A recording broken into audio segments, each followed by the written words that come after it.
পাহাৰীয়া নদীত ভেটা দিছে আৰু ভেটাৰ ওপৰত বহি আছে কি সুন্দৰ চাওক পানীবিলাক গৈ আছে হুৰা হুৰে আৰু এই নদীটো ক'ত আছে আৰু অসমৰ কোনখন জিলাত আৰু কোন ঠাইত হয় সম্পূৰ্ণ ভিডিঅ' শেষলৈকে চাই থাকিব আৰু ময়ো সবিস্তাৰ দেখাবলৈ যত্ন কৰিম আহকচোন দেৰি নকৰাকৈ ভিডিঅ'টো প্ৰথমৰ পৰা আৰম্ভ কৰোঁ। প্ৰিয় দৰ্শক, আজি আহিছোঁ এনেকুৱা এটা ভিতৰুৱা অঞ্চলত আমাৰ বিশ্বনাথ জিলাৰ অসম অৰুণাচল সীমান্তত বৰাজুলি বুলি খুব সম্ভৱ হ'ব পাৰে, য'ত নেকি মোবাইলৰ টাৱাৰ নাপায়। আহিছোঁ আবেলি প্ৰায় 4 বাজিবৰ হ'ল। চাওক কেনেকুৱা পৰিৱেশ, বোৱতী নদীত কেনেকৈ ভেটা দি পেলাই মাছ ধৰি আছে আপোনাক দেখাম। কি সুন্দৰ এক পৰিৱেশ, নিমাওমা পৰিৱেশ, জনশূন্য পাহাৰীয়া অঞ্চল। নিচেই অৰুণাচলৰ কাষত চাই থাকক সম্পূৰ্ণ ভিডিঅ'টো শেষলৈকে আৰু পাৰিলে ভিডিঅ'টো শ্বেয়াৰ কৰি দিব হা। দেখা পাইছে মই নদীৰ মাজত আছোঁ, ইফালেও পানী সিফালেও পানী আৰু এই পাহাৰীয়া নদীৰ খুঁটত বাঁহেৰে ভেটা দিছে আৰু এই ভেটা এইটো এটা ভেটা আৰু এই খেপালা দেখাবলৈ যত্ন কৰিম। এইটো এটা ভেটা দেখা পাইছে, মাজত খালী ঠাইডোখৰ আমি তাত থিয় হৈ আছোঁ।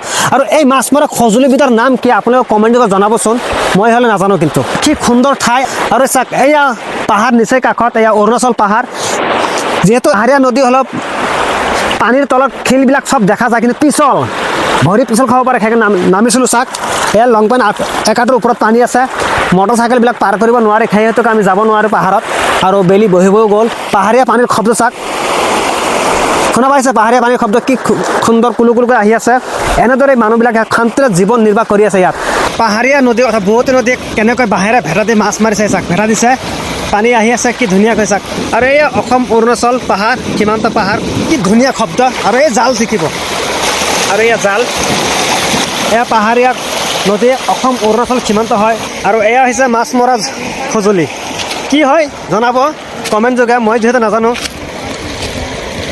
এয়া চাওক পানীত কি খুব দেখিছে নহয়, এয়া কি মানে ভাল লাগে, প্ৰাণ জুৰি যায় এনেকুৱা এটা শব্দ। পানীত খুববিলাক ধাৰ চাক কেনেকৈ বাঁহেৰে ভেটা দিছে। এয়া বহুত ৰিক্স লৈ পাৰ হ'লোঁ বন্ধুসকল, কি জানি নিজেই পিছলি পৰি যাওঁ, মানে মোবাইলে পানীত পৰি যায়, যিহেতু পানী এক হাতৰ ওপৰত উঠি গ'ল আৰু পাথৰবিলাক বহুত পিছল আহে। যি হওক যেনে যেনে খালি ইপাৰ হ'লেও সিপাৰত যোৱাৰহে চিন্তাই দেখা পাই। চাওক এয়া কি সুন্দৰ পৰিৱেশ, মাছ মৰা এবিধ সঁজুলি দেখিছে নহয় কেনেকৈ পেলাই থৈ দিছে, ইয়াত মাছ আহি পৰে। আৰু কি পাথৰবিলাক দেখিছে নহয়, কি সুন্দৰ পৰিৱেশ, নিশ্চয় ভাল লগা।